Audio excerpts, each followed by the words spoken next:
you will fail your way to greatness. Most people allow their fear of failure to outweigh their desire to succeed.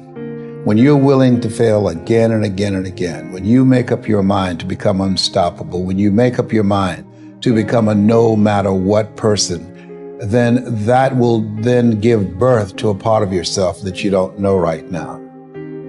Imagine, if you will, being on your deathbed and standing around your bed, the ghost of the dreams, the ideas, the abilities, the talents given to you by life, and that you, for whatever reason, you never went after that dream. You never acted on those ideas. You never used those talents. You never used those gifts. And there they are standing around your bed, looking at you with large, angry eyes, saying, "We came to you, and only you could have given us life.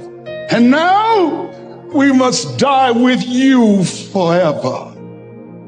See, most people stop short of their dreams and park and get off the highway of life because of the rejections of life. You will always be rejected. It's no big deal. Jack Canfield said rejection is a myth. It's not like when somebody says no and then they slap you. No, it's just, to me, make no your vitamin. Get excited about the no. Why? Because every time someone says no, that brings you another step to a yes. You're getting closer. Trust me, you will win if you don't quit.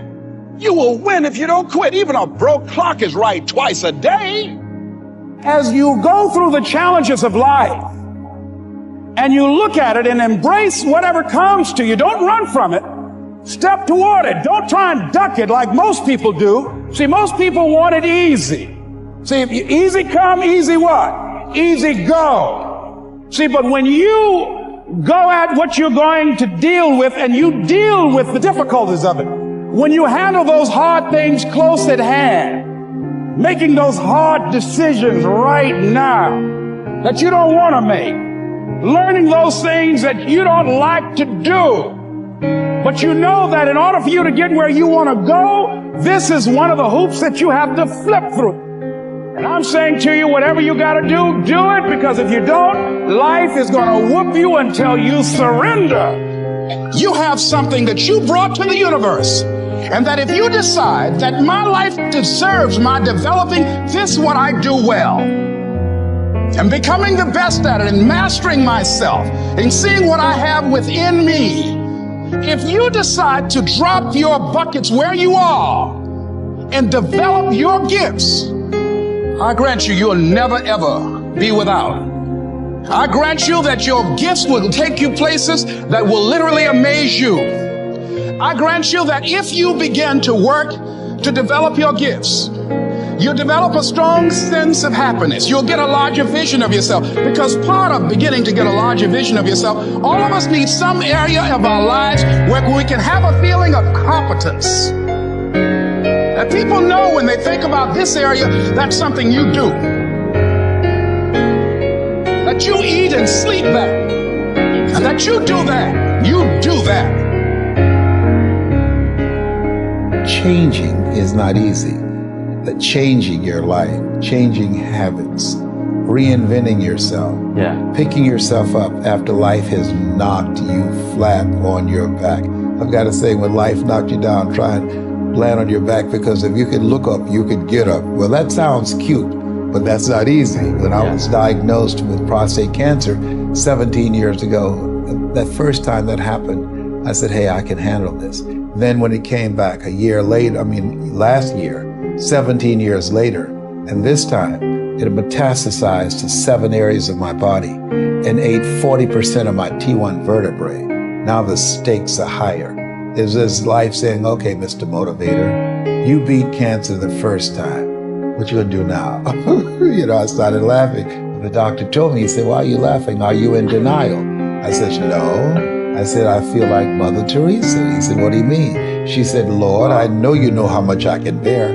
I just wish you to have so much confidence in me. I said, the stakes are higher.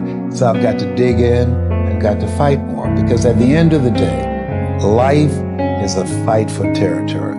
And once you stop fighting for what you want, what you don't want will automatically take over. And so it's a fight, it's a challenge in life every day.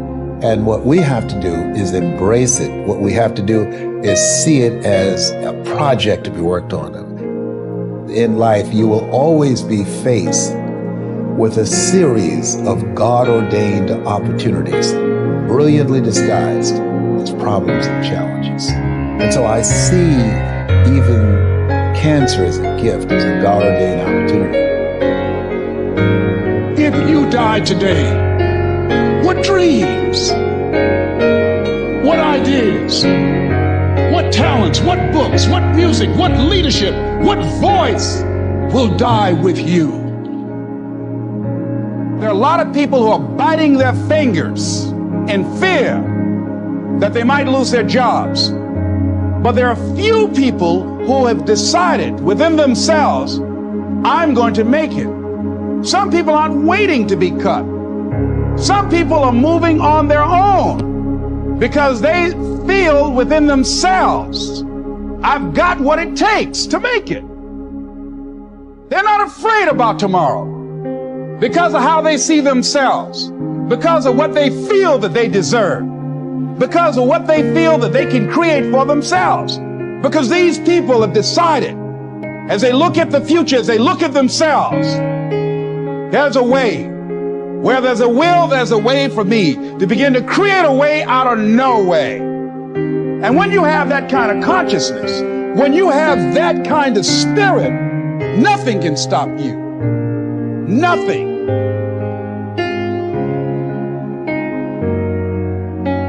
There's no secret to success. There's a system to success. And no matter what organization you become a part of, the system works if you work it. If you don't work it, it won't work. But it works if you work it. And that's one 4-letter word that most people don't like. They're not willing to work. There are winners, there are losers, and there are people who have not discovered how to win. And all they need is some coaching. All they need is some help and assistance, just a little support. All they need is some insight or different strategy, a plan of action to make some adjustments that will open up the key to a whole new future for them, that will give them access to the unlimited power that they have within themselves. That's all that they need. So what I want you to do is think about something you want for you, that's real for you, that's important for you, that will give your life some special meaning and power. And I don't even want you to say, I can do that. I don't want you to assume that. See, 5 years ago, when I started out in this area, I would not have been able to make the mental leap that I would be up to where I am right now. I don't want you to begin to just psych yourself out. No. I want you to be able to say something to yourself that will enable you to maintain a level of integrity with yourself.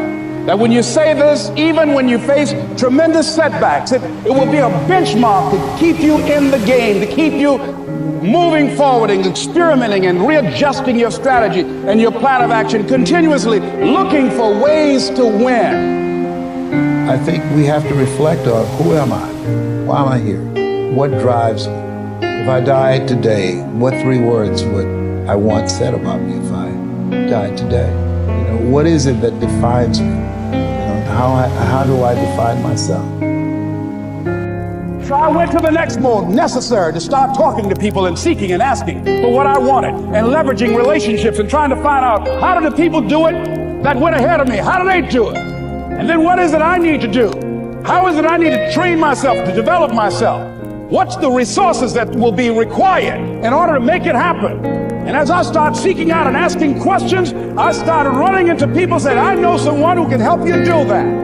And they helped me get connected with those people. Remember, we have so much energy that can take us so far. It's necessary that you hook up with some other energy that can take you to the next level. I hooked up with them and said, let's go. I said, away we go.